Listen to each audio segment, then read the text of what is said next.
empiezo un poco a jugar con la idea de negociar conmigo misma, con la vida, con Dios, con el destino, para poder encontrar un poco de paz.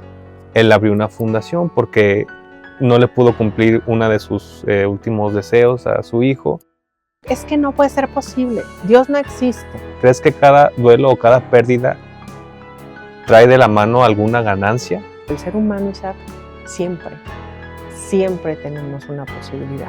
El problema del hombre no es que se va a morir, sino que no sabe vivir. ¿Qué significa estar vivo? ¿Crees que hay vida después de la muerte? ¿Cómo somos más humanos? ¿Estando más cerca de la vida o más cerca de la muerte? Entonces, ¿para qué estamos aquí? ¿Qué pasa después de la muerte? Vivir mejor, más allá de lo evidente, con Zach Torres.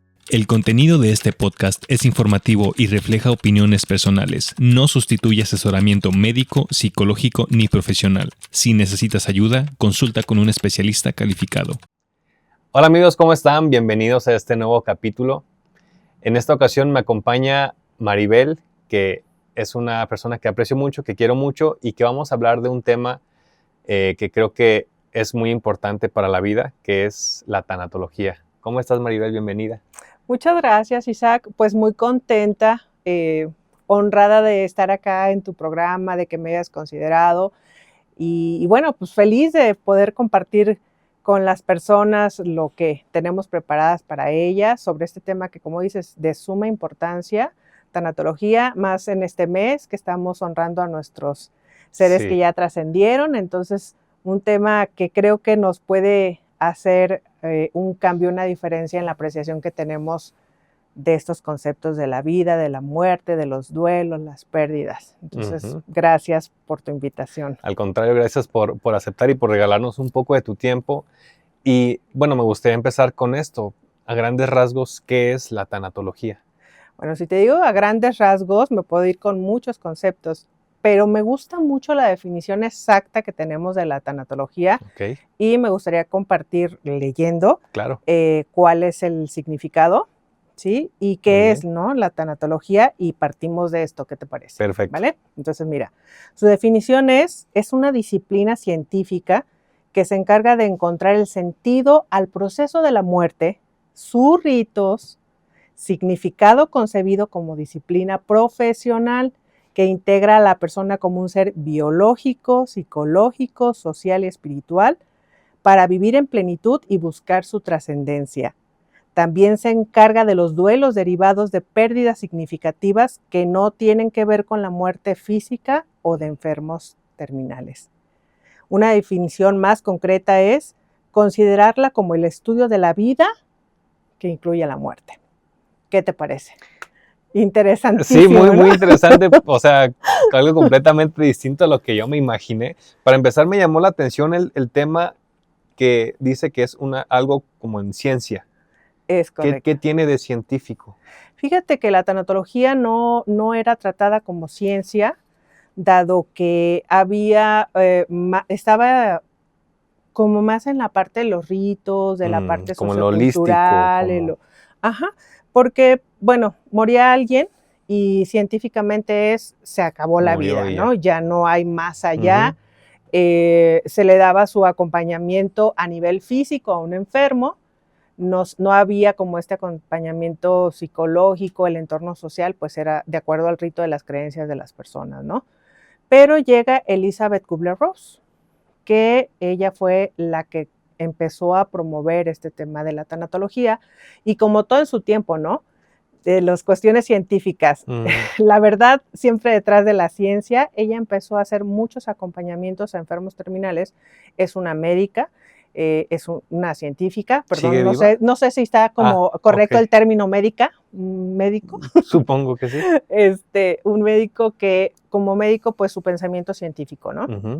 Pero a lo largo de su carrera, de su historia de vida, ella tiene distintos episodios en donde por las circunstancias empieza a tener esos acompañamientos con personas que están en estado terminal. Y empieza a ver que hay un ciclo, empieza a ver que todos los enfermos que están en esta situación tienen un 1, 2, 3, 1, 2, 3, 1, 2, 3. O sea, hay algo en lo que todos convergen al final de sus días, ¿no? Entonces esto llama la atención de ella y empieza a hacer este estudio científico para tener la comprobación de la ciencia como tal. Es una psiquiatra, o sea, y de hecho el estudio de la psiquiatría lo adquiere por interés que ocurre en la mente de las personas justamente a través de este proceso.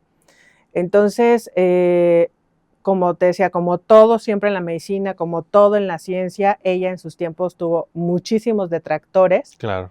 ¿no? Porque la tanatología no existía. Entonces, dentro de estos cambios que ella observaba en las personas que ocurrían, no estaban dentro del marco de lo científico. Hasta donde llegaba en ese momento la ciencia. Hasta donde llegaba, exactamente. Entonces, teniendo estos estudios ella y comprobando el método científico, utilizando el método científico y comprobando, fue que se pudo tener el título de ciencia, porque tiene un método que se puede comprobar. Ok, entonces, qué interesante. Sí. De hecho, justo cuando yo empiezo a estudiar tanatología fue una de las cosas que me llama mucho la atención, porque, bueno, lo que decías, ¿no? Hay este cariño, este conocimiento entre tú y yo de hace tiempo, y sabes que mucho de mi corriente tiene que ver con, sí, la parte científica, la parte holística, en qué punto convergen, ¿no? Entonces, a mí me parece muy interesante cuando por ciencia se puede comprobar, que no significa que no exista, ¿no? O que no sea posible o que no sea real porque no esté comprobado. Pero cuando tiene el sustento científico, creo que la comunidad se abre, o sea, se amplía el campo, se amplía las personas a las que llega, hay mucho más credibilidad. Entonces, el ejercicio de lo que sea que se empieza a comprobar se puede hacer de manera mucho más libre, menos perseguido, mucho más serio, profesional. Entonces, esto fue lo que nos dio Elizabeth Kubler-Ross, además de una serie de puntos. Descubrió las 5 etapas del duelo, las estuvo observando. O sea, ella justo como científica estaba siempre en la observación, ¿no? Y cuando veía estos ciclos repetirse una y otra y otra y otra vez, ella misma tuvo que desprenderse, y lo habla en su libro de La Rueda de la Vida, de su mente científica, para entrar en un campo de lo desconocido. ¿Qué pasa después de la muerte? Entonces, ¿y qué pasa previo a la muerte, no? Esto que se habla de que si vienen personas de tu familia a recibirte, si hay un más allá. Entonces, cuando ella empieza a tener estas experiencias de sí tener contactos con seres que ya habían trascendido físicamente a la muerte clínica, imagínate una mente científica, ¿no? Sí, como lo explica y entra ahí como un poco en shock. En shock, sí. ¿No? Y ella también narra pues en su transición de mente científica a cómo encuadrar todos estos episodios también a la ciencia. Entonces, por eso es que ciencia, ¿no? Y bueno, pues además lo que decía, acompaña todo el proceso del duelo, no solamente de la muerte física, sino de los duelos físicos, psicoemocionales. Muy interesante leerla. Me surge una duda, ¿el acompañamiento y todo este proceso que se le da es para la persona que va a trascender o también para los familiares? Ambos. Ok. Ambos entran en un proceso justamente, hablemos de pérdida, ¿no? Pérdida de la vida y pérdida de la vida como la concebimos con el entorno con el que me relaciono. ¿Cómo es para la familia vivir una realidad en donde ya esa persona no es? Y lo que representa esa vida en este entorno social. Si es un padre, si es una madre, si es un hijo, si es un abuelo. Hoy trascendemos las pérdidas no nada más a los seres humanos, hablamos de las mascotas o de artículos o hasta de alguna parte de tu cuerpo, ¿no? Si tienes que situaciones de vida justo, o sea, parte de tu cuerpo, tu salud, una enfermedad crónico-degenerativa, diabetes, hipertensión, que de repente como individuo recibes esta noticia de que tuviste esta pérdida, ya no tienes una condición de vida como la tenías. De salud, tienes una enfermedad permanente, ¿no? O el tema de pérdida de trabajo, pérdida de pareja, pérdida de la etapa de la vida, de las personas que son jóvenes, que empiezan a entrar a la etapa adulta o... Que dejan de ser niños. O nos pega un poco más a las personas que vamos empezando a acercarnos a una etapa ya de mayor edad. También como, híjole, ¿qué sigue para la vida, no? ¿Qué sigue para los próximos 10 o 20 años? Entonces también darte cuenta que ya no eres esa persona joven, que ya está más cerca el más allá que el más acá, el replantear, entonces también entran en procesos de duelo, ¿no? Las mujeres, por ejemplo, el tema de retiro de útero, la menopausia, son duelos. Tener una conciencia de que estos son duelos nos lleva realmente a poderlos trabajar y poder encontrar una parte de nosotros que se encuentra perdida. A veces no nos damos cuenta que estamos desconectados de la vida porque estamos viviendo un duelo. Estar en duelo es estar en proceso de aceptación de una etapa de la muerte. Entonces nos conecta a la muerte, nos desconecta de la vida. Entonces no transitamos ese duelo porque ni siquiera nos damos cuenta que estamos en él. ¿Y cómo podríamos darnos cuenta? Pues, por ejemplo, mencionando estas condiciones, ¿no? Que te acabo de decir, tuve una pérdida financiera importante, quebró mi empresa. Reconociéndola primero, ¿no? Me doy cuenta que a partir de ello, mi rutina cambió. Uh-huh. Perdí la alegría por estar con mi familia, busco espacios en donde esté más bien solo, meditabundo, pensativo, ya no tengo ganas de salir.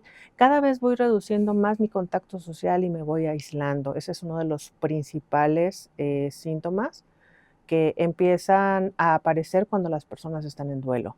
Okay.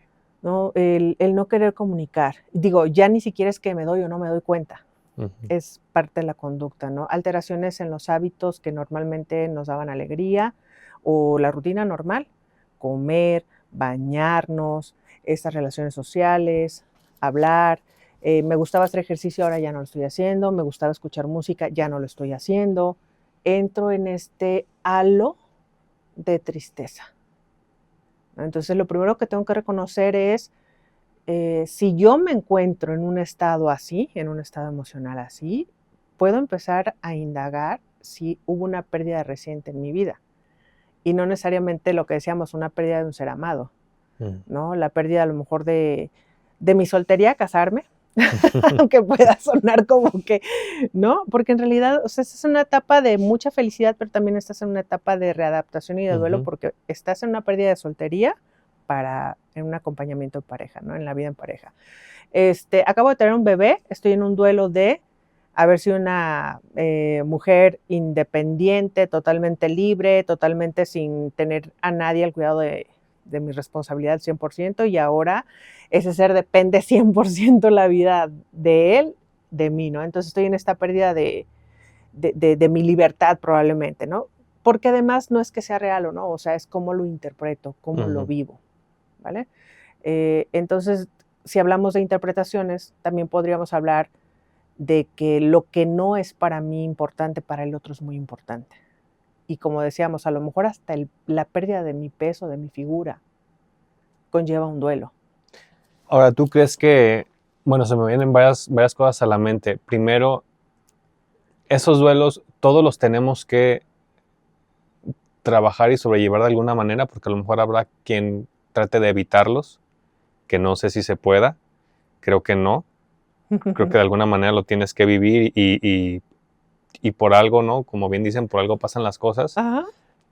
Esa es la primera, o sea, tienes que trabajar esos duelos o hay alguna manera como de sacarles la vuelta. Y segunda, ¿crees que cada duelo o cada pérdida trae de la mano alguna ganancia? Ok, mira, entrando un poquito en la parte de los duelos y la transición de los duelos, se habla de 5 etapas que necesariamente vivimos. Los 5 etapas para trascender nuestro duelo. Empezamos, y no necesariamente a veces como que es la etapa 1, 2, 3, 4, 5 y tiene que ser estrictamente en ese orden. No, pueden vivirse en diferente orden y puede ser que cuando tú crees que ya evolucionaste a la siguiente etapa, regreses a la anterior y así sucesivamente, ¿no? Hasta que encuentres este estado de bienestar que te regresa a esta conexión con la vida. Entonces hablabas de la negación, ¿no? Hablabas de la aceptación, hablabas del enojo. La primera etapa que se habla para la transición de duelo es la negación.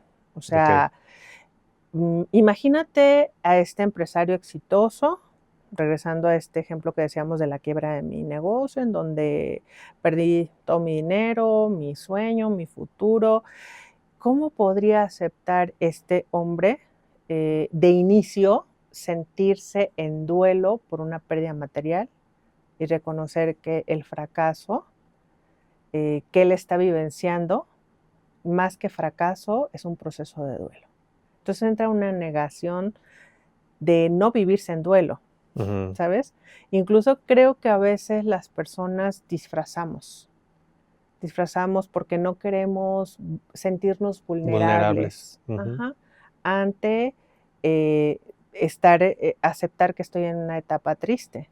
Entonces, para ello, nuestro primer escudo que usamos es negación. Vivo en negación. No pasa nada, todo está bien. No pasa nada, todo está bien, me voy a recuperar de esto. Sí, está bien, ahorita no he querido salir a caminar o a correr como lo hago, pero ay, es que me estoy tomando unos días porque ya ves que siempre tengo mi tiempo todo agitado, ¿no? Cuando en realidad su estado emocional está alterado. Si hablamos de la muerte de algún familiar, de algún ser querido, alguien cercano, la negación es una etapa también fundamental dentro de esta transición de duelo. Estás en una falta de credibilidad de que eso está sucediendo. Y lo vemos mucho, por ejemplo, en las salas de velación, en donde las personas continuamente están acercándose al cajón cuando están en la velación del fallecido, para como, sí, no, mira, hasta parece que está dormido. La mente en la negación de no está padre aceptar que está muerto, ¿no? O personas que también no tuvieron la oportunidad a lo mejor de despedirse de este ser querido. En esta máscara que te decía de ocultar el duelo, como no lo vieron fallecido, entonces no queda en su mente, en su inconsciente, la imagen de alguien que falleció y puedo empezar a aceptar o vivir ese proceso de duelo, está en una negación. O sea, incluso hay gente que, por ejemplo, estaba en otro país, falleció su mamá, su papá, y de repente se encuentran preparando la maleta para venir y, ay, caray, ¿por qué le estoy llevando este suéter a mi mamá si ya no está? ¿No? Entonces, la negación es una de las primeras presencias que nosotros empezamos a notar cuando estábamos en nuestra etapa o nuestro estado de duelo. Segundo, ira. Ira, ¿no? Ok, ya asimilé que sí estoy viviendo eso. Ya no estoy en negación. Ok, sí, ¿sabes qué? Sí perdí esta posición, ¿sabes qué? Sí perdí no sé, este miembro, esta pierna, esta salud, este ser querido. Me enojo, me entristezco. Estoy entre el enojo y la tristeza, pero la manifestación de la etapa es estar como decimos nosotros acá en mexicano, ¿no? Renegando. Renegando de que esto nos está sucediendo, estamos peleados contra la vida, contra Dios, contra el destino, porque a mí se vive mucho la injusticia de es que esto no debió de haber pasado. Y te lo ejemplifico con los fallecimientos, por ejemplo, de personas jóvenes. Que el fallecimiento es de una manera inesperada, un accidente automovilístico, ¿no? Un bebé que tuvo muerte de cuna, que fuiste, lo acostaste y luego ya fuiste y te asomaste a quererlo cargar, a las 2 horas escuchaste todo silencio y ya no tiene vida. Sí, o sea, si tú puedes imaginarte esos escenarios, puedes imaginarte perfectamente el nivel de ira que se puede manifestar en esta etapa, ¿no? El realmente muchas personas, y ahorita que decías, están peleados con Dios, dentro de las creencias de las personas religiosamente o espiritualmente que creen en Dios, de verdad, es hasta, y te lo comparto porque en los acompañamientos es que yo estoy peleada con Dios, yo no puedo perdonar. Ahí donde lo vea. Yo no puedo perdonar. No, pues pronto lo vas a ver. Yo es que no puede ser posible. Dios no existe. Empieza también a ese grado su ira. Y digo ese grado porque pues la parte espiritual en un ser humano es de las estructuras más grandes que existen, ¿no? De hecho, es un sostén que tenemos cuando todo está perdido, siempre nuestra parte espiritual. Entonces, imagínate estar perdido ahí. Es un poco más difícil salir de esa etapa cuando estás en enojo. ¿vale? Y luego vamos a la tercera. La tercera es, ok, empiezo a negociar, empiezo a ver cómo puedo salir de este enojo. Empiezo a negociar de, pues bueno, Dios lo necesitaba ya, ¿no? Bueno, sí, todos los seres humanos tenemos un destino. Ok, pues sí, se accidentó, pero pues su alma probablemente tenía ese plan de vida. Pues el tiempo que vivimos juntos fue un tiempo bonito. Empiezo un poco a jugar con la idea de negociar conmigo misma, con la vida, con Dios, con el destino, para poder encontrar un poco de paz, porque el estado de ira me ha estado consumiendo, esa intranquilidad que me da estar en el estado de enojo, me hace ir a cómo puedo negociar esto, cómo lo puedo empezar a ver como un evento que es de la vida. No puedo estar enojada toda la vida. Bueno, sí puedo, ¿no? Pero como ser humano voy a empezar a buscar si puedo negociarlo o no, y es en esta etapa. Nos vamos a la depresión. Ahora sí me empieza a caer el 20 total. El peso de la tristeza, el peso de la ausencia, el peso de los días. Se habla incluso, ¿no?, que el proceso más fuerte en el fallecimiento de un familiar, de un ser querido, no es durante los ritos. Entonces, después regresas a tu casa. El día a día. En el día a día, ¿no? Y entonces ahí es en donde, te digo, se empieza a acentuar más esta tristeza. Este empresario que en el día a día se da cuenta como que más, ¿no? El tema de la pérdida. Esta persona que perdió un miembro, en el día a día, cómo enfrenta la vida con esta pérdida, y en la comparación de las actividades que tenía en la vida anterior con este miembro que perdió. Entonces, es enfrentarse ya a una realidad en la que ya no está. En la que ya no está, que lo lleva a este estado de depresión, de tristeza, y aquí es en donde debemos de tener mucho cuidado, porque era en la parte en la que te decía, o sea, bien, empieza a ocurrir este abandono, ¿no? Empieza a ocurrir este abandono, porque todavía cuando la gente está enojada, como que el mismo impulso del enojo, claro, o cuando está negociando, está como que buscando, pero cuando está mueve. En la depresión, está en un estado de impasibilidad en donde puede incluso estar días sin bañarse, sin comer, aislado completamente. Es una etapa de mucha observación. Es una etapa en la que podrían empezar incluso pensamientos de no puedo vivir sin esta persona. ¿No? Mi vida sin esta persona no tiene sentido. Yo quiero estar en donde ella está, en donde él está. Entonces, para los que estamos alrededor de una persona que está viviendo un duelo muy profundo, es una etapa en donde aún requerimos tener mayor presencia, mayor acompañamiento, que ahorita platicamos también, porque tampoco es como que lo asfixiemos y lo ahoguemos, ¿no? Pero es en donde más se requiere tener este grupo de personas que te aman, que te pueden contener y que pueden escucharte, o que simplemente sepas que están ellos para ti, ¿vale? Y bueno, conforme vas viviendo esta tristeza, con este acompañamiento de lo que hablábamos ahorita, con me importas, con estoy aquí para ti, si quieres hablar, te traje este caldito de pollo, mira, ¿qué tienes que hacer hoy? Hoy te acompaño en tu día. La persona puede ir volviendo a conectar con la vida y finalmente llegaría a la etapa de la aceptación, que es nuestra quinta etapa, ¿no? Poco a poco me empiezo a aceptar, bueno, primero diría yo a resignar, ¿no? Que resignar tiene el significado de, pues no me gusta lo que está pasando, pero pues, empiezo a aguantar. Pero no está en mis manos, ¿no? Ajá, eso es cuando ya vamos a la aceptación. Primero me empiezo a resignar. Incluso si te fijas cuando dan las condolencias, espero que pronto encuentres resignación, ¿no?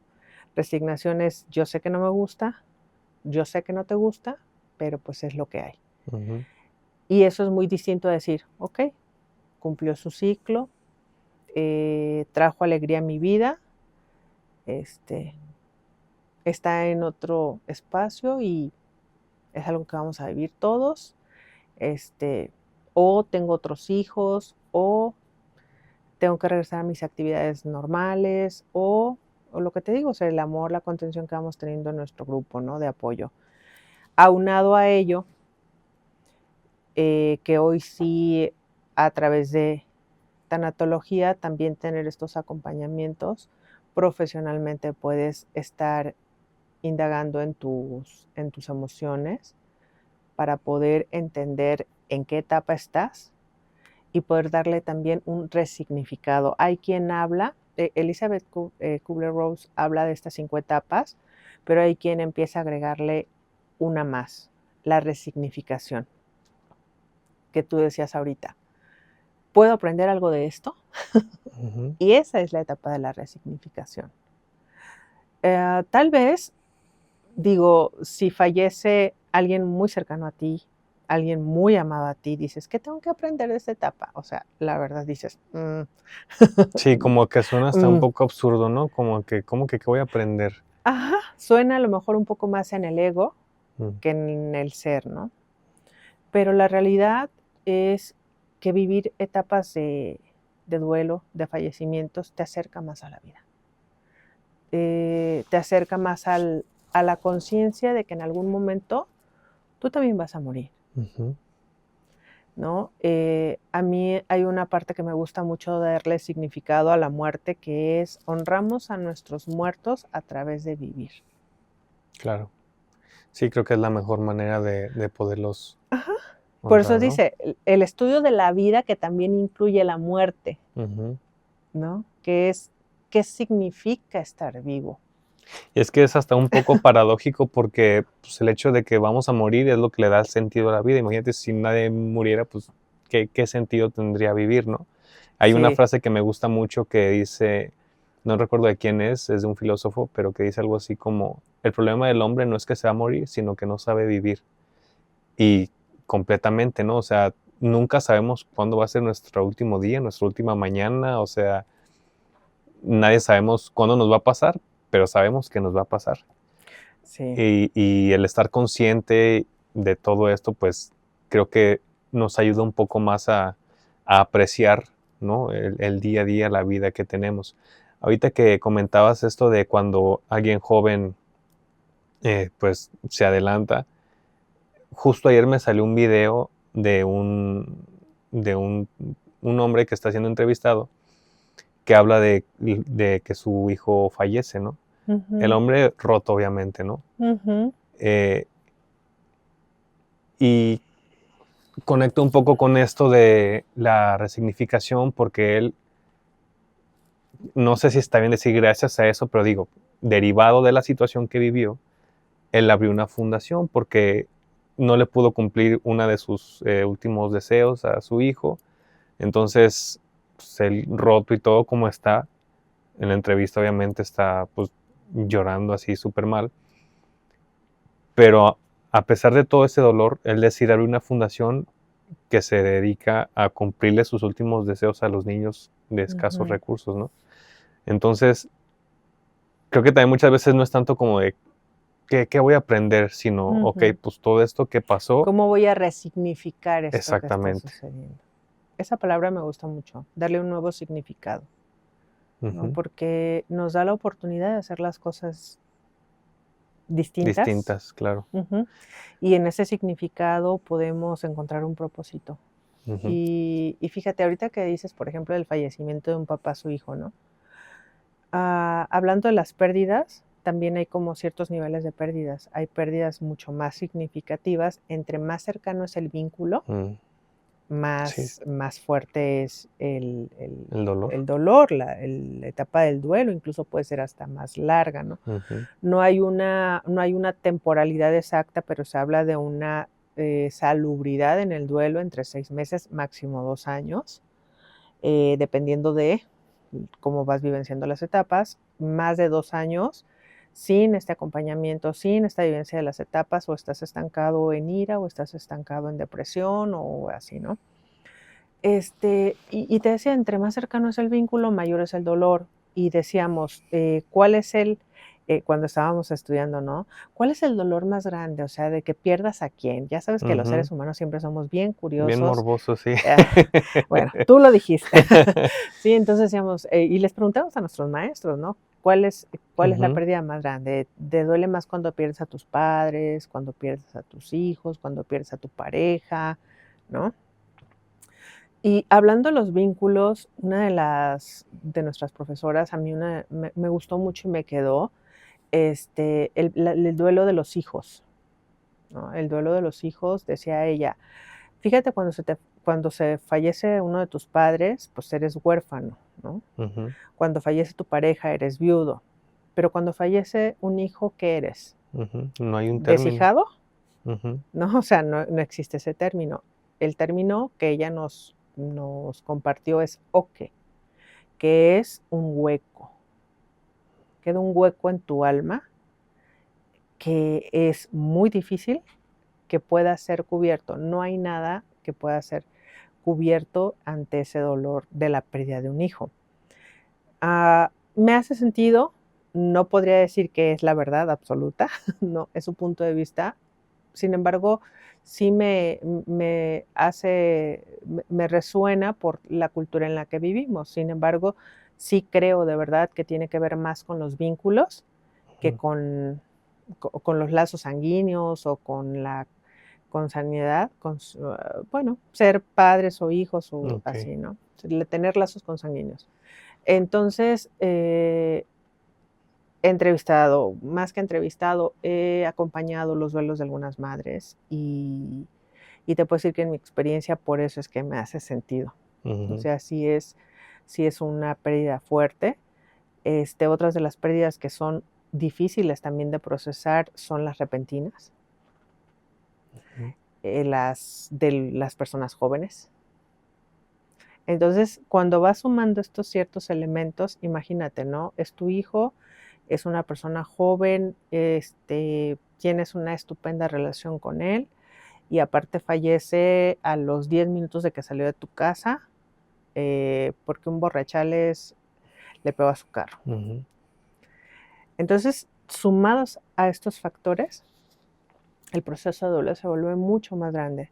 Ahorita que compartías esta del padre, fíjate cómo él, en vez de meterse en la culpa, ¿no?, resignifica a un grado de servicio a la humanidad, ¿no? Este dolor, porque no es que le dejó de doler, ¿sí? Y seguramente el no haberle cumplido su último deseo a su hijo es uno de los factores más grandes al que él se tiene que sobreponer en su duelo, ¿no?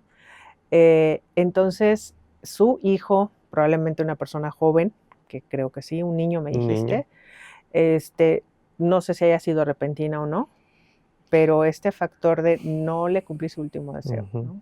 Niño, mi hijo, etc. Entonces, busquemos de alguna forma el cómo estas experiencias, además de las reflexiones internas, personales, también qué podemos aportar al mundo, ¿no? Y no nada más a través de los duelos o las pérdidas, sino en general la humanidad es una de las cosas que como seres humanos en nuestra trascendencia, en nuestro ciclo de vida, vamos adoptando como parte de la vida misma, ¿no? Hay algunas culturas que, por ejemplo, y te puedo hablar de la japonesa, ¿no? Cuando ya las personas son mayores, adultas mayores, se dedican a compartir su sabiduría. Grandes corporativos que contratan a personas muy mayores que solamente son consejeros. Entonces, en este ciclo de la vida o en este ciclo de experiencias de la vida, ¿cómo te dedicas también a contribuir con la humanidad para que podamos todos estar trascendiendo? Claro, no tiene que haber un suceso así de pérdida o algo súper fuerte para poder apoyar o ayudar a alguien, pero sin embargo de ahí algunas personas, por supuesto, y es muy valioso, de ahí lo toman, ¿no? Claro. Hace ratito que comentabas esto de sumando los factores de, además tengo una relación súper padre con él o con ella, ¿crees tú que sea más fácil o más difícil? Digo, la pregunta está así medio rara, pero me quedé pensando, ¿y qué pasaría si no tienes una buena relación con esa persona que se fue? ¿Te duele más? ¿Te duele menos? ¿Te quedas toda la vida cargando con ese dolor? Porque creo que de las cosas que más le duele a alguien, por lo menos lo que comentaba el señor, es que no se pudo despedir de él. Ujú. Y dice, por algo pasó porque no Ahí, hubiera podido. ahí la negociación. Por ¿no? algo pasó no haberme despedido. ¿Te Sí. fijas? Entonces, pero sí me surgió esta pregunta, ¿no? Digo, Ujú. no te pido que me des una respuesta así, pero ¿qué crees tú? O sea, el tener una buena relación con la persona que trascendió, ¿ayuda, no ayuda, empeora, mejora? ¿O el tener una mala relación también afecta para bien o para mal? ¿Qué crees tú? Sí. Mira, mi opinión, porque esa sí es personal totalmente, Ujú, ¿no? Es que los seres humanos vivimos en mundos interpretativos. ujú, Realidades absolutas son los convenios sociales que hacemos para decirle que este color es negro,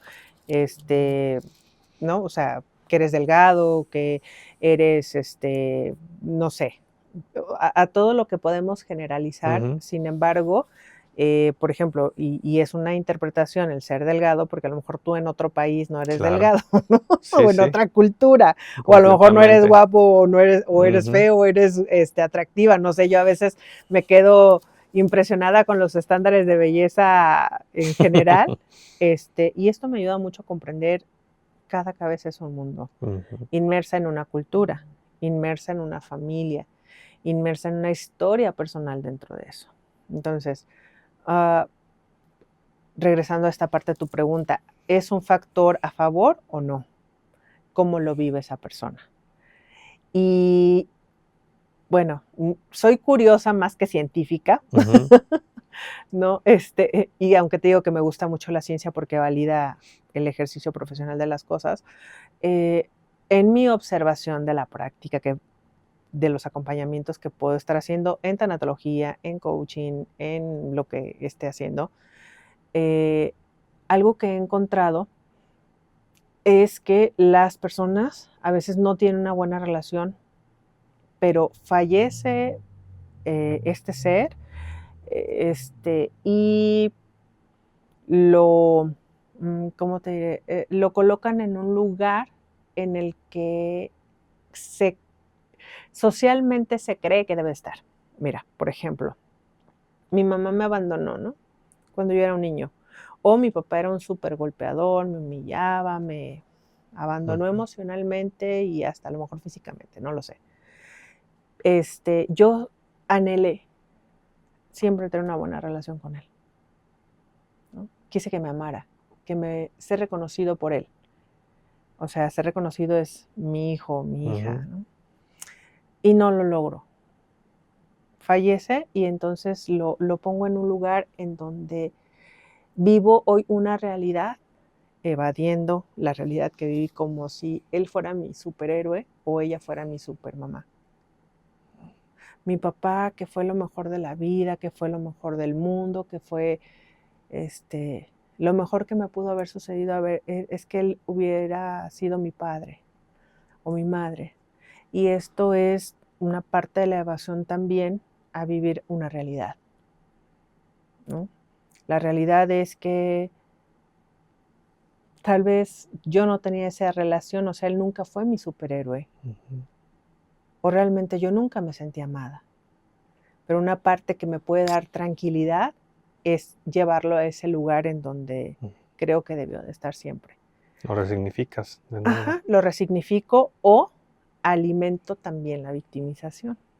Ay, mi padre, porque hacia afuera y sobre todo hoy en redes sociales que presentamos tantas irrealidades, puedo estar diciendo mi superpapá, mi supermamá, y acá por dentro es si yo me hubiera acercado a ellos antes de que se fueran, ¿no? O Ujú. si yo hubiera sido amado. O sea, por dentro sigo teniendo el dolor, sigo teniendo el abandono, la angustia, pero proyecto afuera. Entonces, igual vivo en un desasosiego, en una Ujú. inquietud, En de una realmente, contradicción ahí. ajá, no encontrar esta paz ante el duelo, ¿no?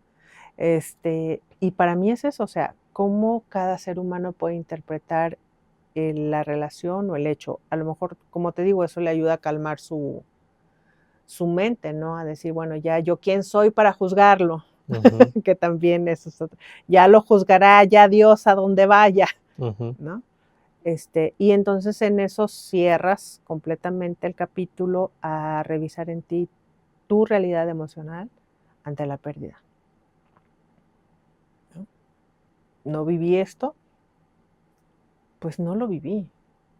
Es más bien un trabajo personal en donde estoy en una realidad, tanto de lo que se vivió como de lo que no se vivió, y de que hoy no está esa persona, para poderlo resolver con esa persona.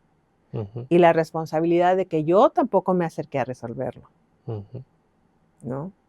Y con un acompañamiento, entonces podría llegar a estar en paz con toda la historia, que al final eso es la aceptación, la quinta etapa, ¿no? Entonces, imagínate, están todos estos aristas en los duelos, ¿no? ¿Qué podríamos decir que es verdad? ¿Qué podríamos decir que no? No lo sé. Y te digo, no lo sé desde la perspectiva, por ejemplo, ¿no? Y yo lo veo mucho. Te digo que soy una curiosa total, no morbosa, ¿eh? Curiosa. De todos estos fenómenos sociales que se presentan, redes sociales en donde, no sé, matan a un ladrón porque lo encontraron robando adentro, ¿no? O lo lincharon porque lo encontraron infraganti y aprovecharon la agarrar. Y la gente en redes sociales así de, qué bueno, que se muera el maldito rata inmunda, y luego van a venir. Es una vida. Es un ser humano. Tú no sabes su historia. No sabes qué fue lo que lo colocó ahí o lo que hacía que estuviera ahí. Encuentro mucha deshumanización, mucha desconexión del valor de la vida, por ejemplo en redes sociales, ¿no? ¿Qué valor le das tú a una vida para alegrarte, aún siendo una vida de un delincuente? ¿Quién eres tú para hoy decir se merecía morir? Como la rata que es. Deja completo la frase, ¿no? O sea, queriendo ser jueces todos, ¿no? ¿Qué estamos viviendo? ¿No? ¿Qué estamos viviendo en cómo estamos viviendo la vida y cómo estamos viviendo la muerte? Ahora, también eso no digo, entiendo muy bien ese punto de vista. Tampoco es como para decir, ay, pues pobrecito, su razón tendría, ¿no? Claro que va a pagar las consecuencias. Algo así como para matarlo, no creo, la verdad. Pero claro que pues todas las acciones tienen reacciones o consecuencias. Pero, por ejemplo, también sí es muy curioso que alguien que ni lo conoce, como dices tú, que ni sabe su situación, que ni te robó a ti, te pongas a juzgar y a decir así que bueno, y esto y lo otro, ¿no? Pero hay historias de personas en las que sí están afectadas directamente y aún así son capaces de perdonar. Ayer, así rápido te platico, vi una historia de una señora que le mataron a su hijo en un asalto. Años después, ella contacta a una persona de un programa, total, van a visitar al asesino de su hijo. Porque la señora tenía eso ahí guardado, que ella decía que soñaba que llegaba al cielo y que Dios le decía, ¿por qué no fuiste capaz de perdonar al asesino de tu hijo? Entonces ella dice, no me quiero morir con eso, quiero perdonarlo, quiero ir. Años después, obviamente, ¿no? ¿De qué pasó? Van a la celda y que nada más le preguntó una cosa, que por qué lo había matado.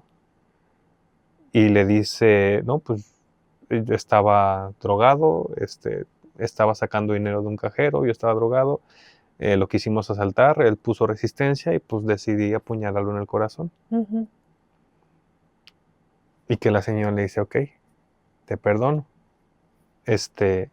Algo comentó de que pues, tenía sus niños y pues estaba asaltando para ir que no es la manera, digo, no es justificado.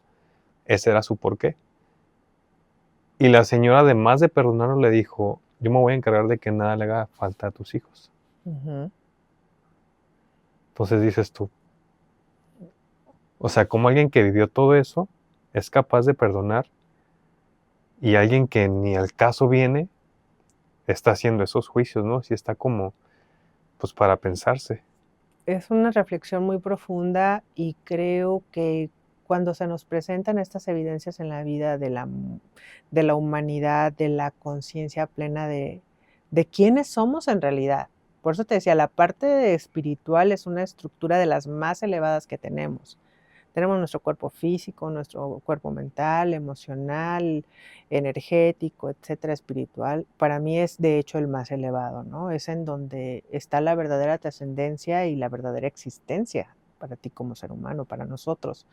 Entonces, cuando te encuentras estos modelos, híjole, o sea, son tan inspiradores porque efectivamente, y volvemos a la parte de cuál es el contenido de este ser humano para llegar a tener este acto de compasión, Ujú. de amor incondicional, de aceptación, de perdón, de poder encontrar la paz, saber que la paz estaba en eso, ¿sabes? Ujú.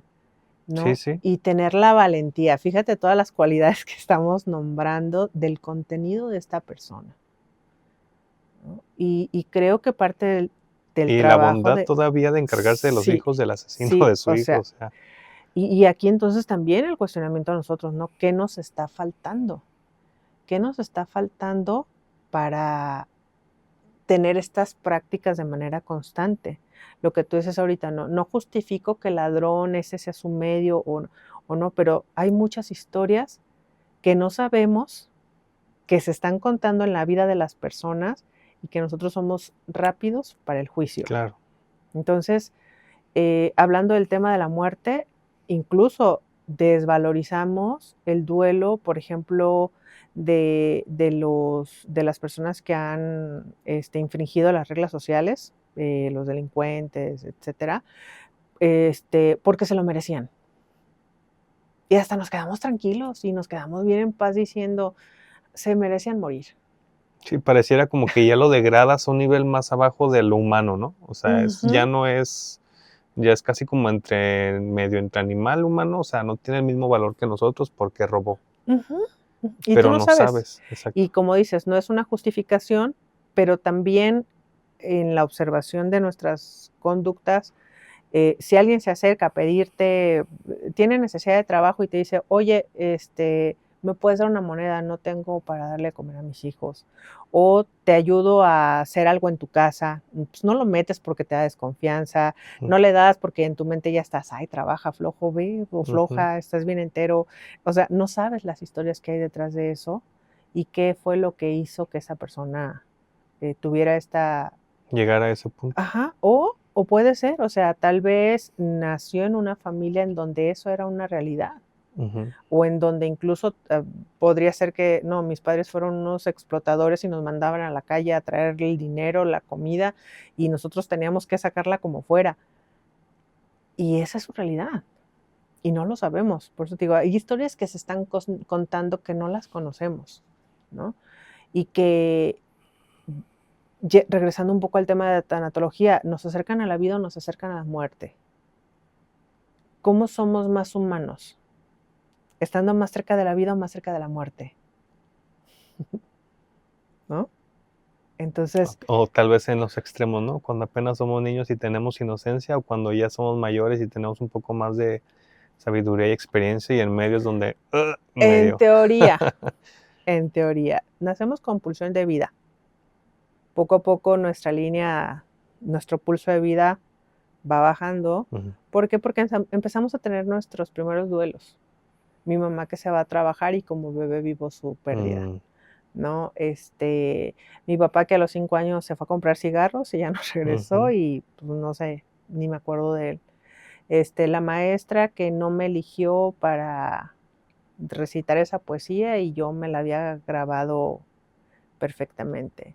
Este, la chica de sexto año, de segundo de secundaria que me gustaba, pero como el otro traía dinero para invitarle cosas en el mm. recreo, y nos vamos contando estas historias de duelo, duelo, duelo, en donde vamos disminuyendo nuestra pulsión de vida. Vamos, fíjate cómo un niño es no nada más biológicamente mucho más conectado a las actividades físicas, sino a la expresión del amor. Ujú. Un niño no va a juzgar meter o no va a meter a alguien a su casa, o hablarle o no hablarle a alguien que ve en la calle, en una situación de calle.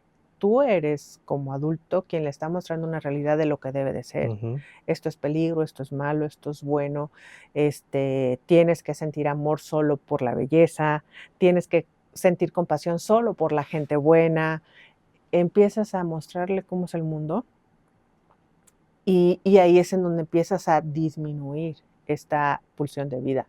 Entonces, si hoy, por ejemplo, todas las personas que nos puedan estar escuchando o viendo, se hicieran esta pregunta de a lo largo de su vida, ¿qué pérdidas han tenido o en dónde se han sentido tristes?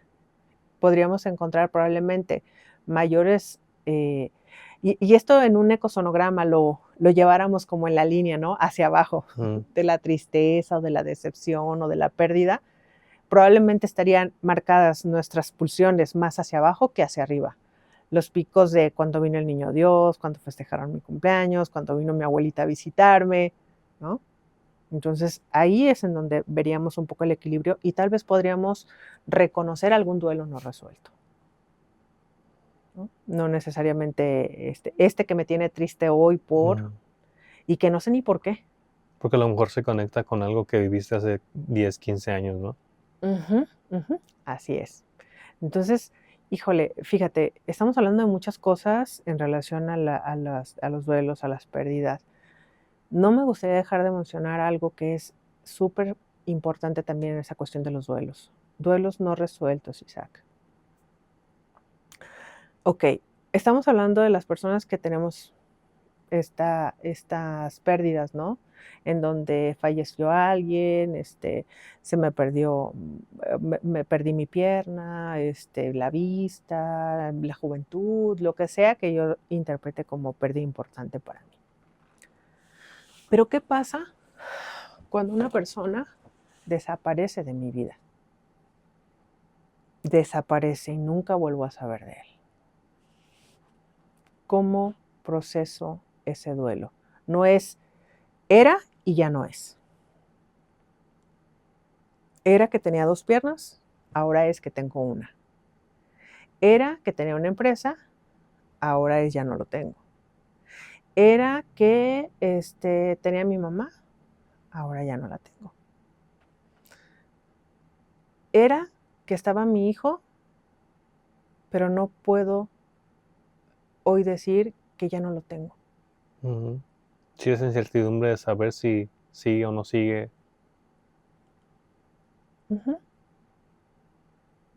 ¿Sí? O vivirá mi papá, aquel que me dejó cuando yo tenía 5 años. ¿Cómo puedo procesar la pérdida de mi padre? Me abandonó, no supe nunca jamás de él. Mi hijo se salió a trabajar en la mañana, ya no regresó y 3 años después sigo sin saber de él. ¿Cómo proceso esos duelos? Hay un libro que se llama Sin tumba y sin adiós. No puedo darles un adiós. No puedo, o más que no puedo, es difícil transitar algo que no tiene una conclusión. Hay una desesperanza, una incertidumbre, bien lo dijiste.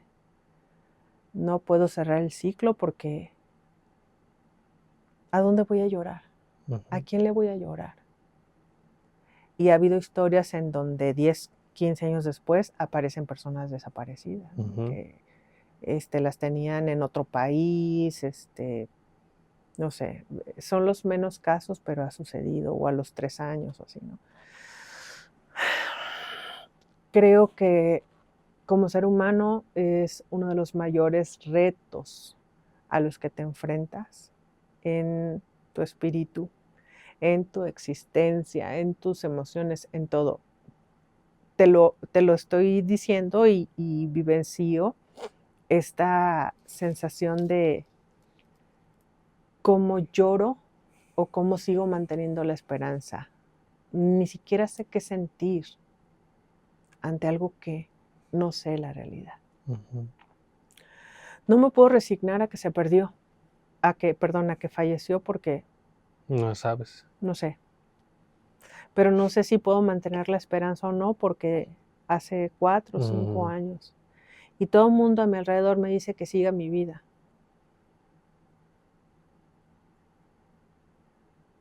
Y qué bueno que en mi imaginación haga un ritual de que ya se murió.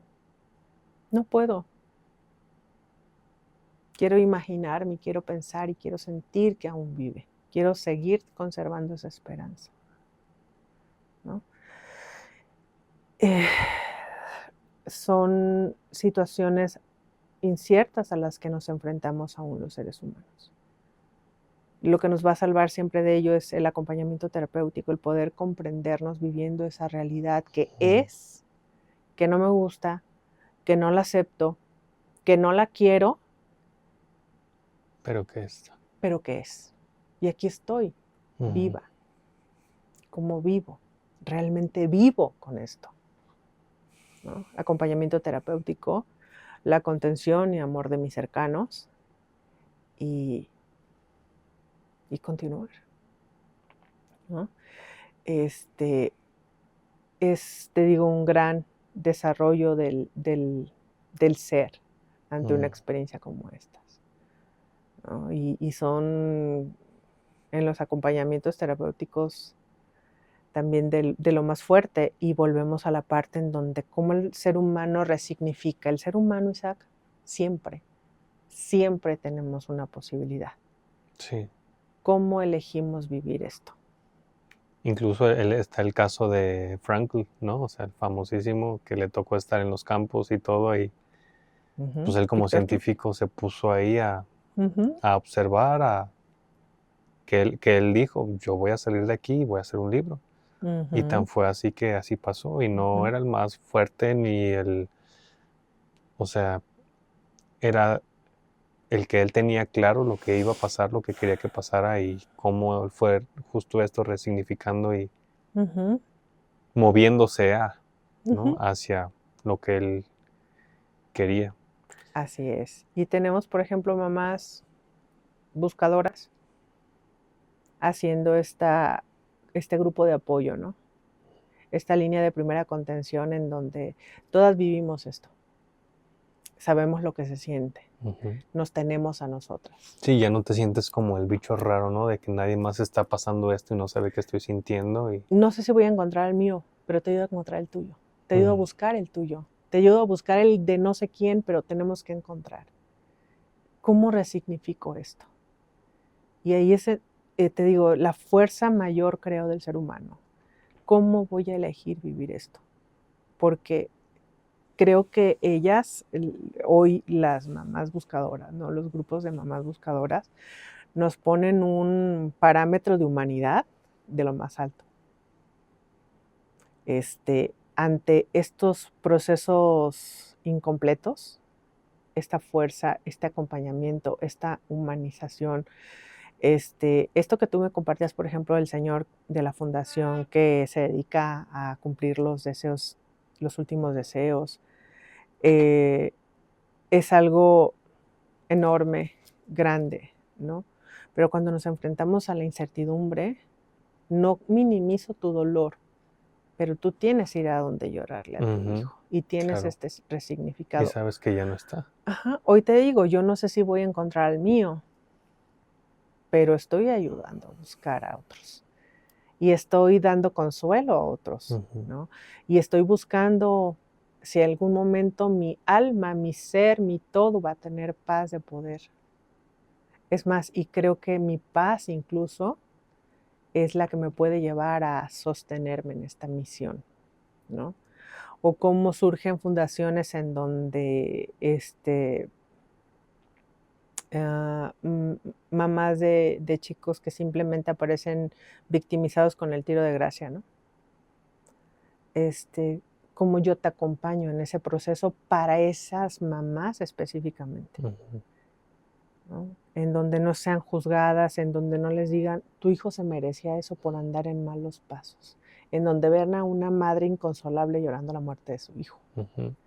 Y creo que la muerte, por eso te preguntaba hace rato, o sea, ¿qué nos acerca más a ser humanos, la muerte o la vida? ¿No?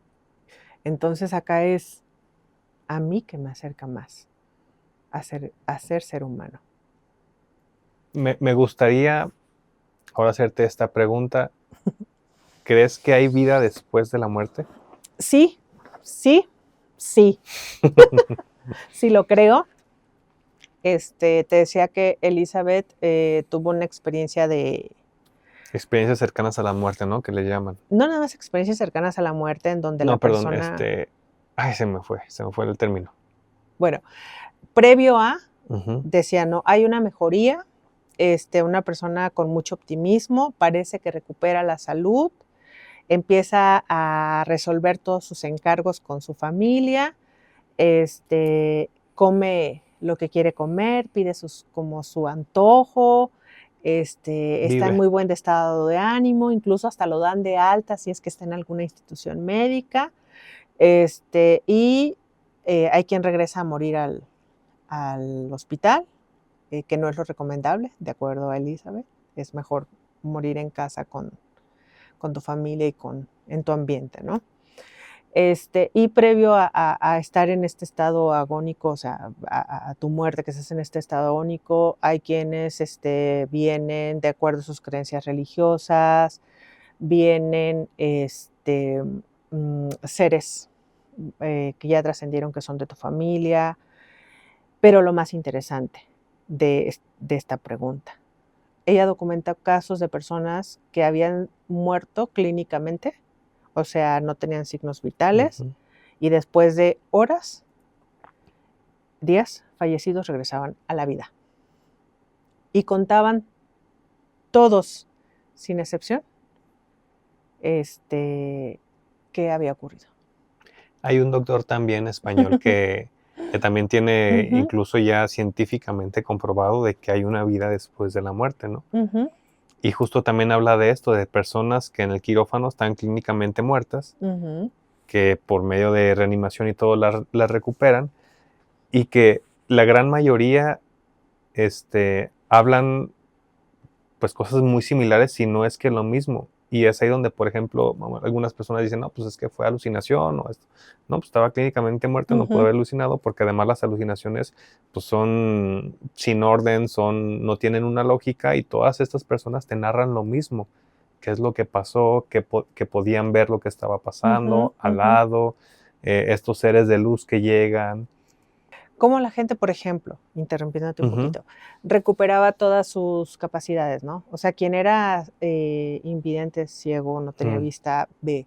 Sí. Quien no tenía sus miembros, los tiene.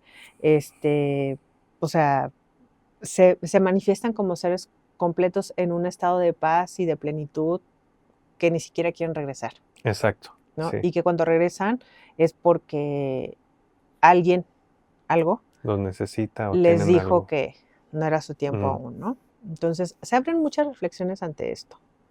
Nos vamos cuando ya terminamos una misión, tenemos realmente un acuerdo con nuestras almas, o sea, eso abriría el espacio de la reencarnación, que todavía es un tema no científico, ¿no? Somos almas infinitas, eternas, y habitamos los cuerpos por periodos. ¿A qué venimos si somos almas infinitas?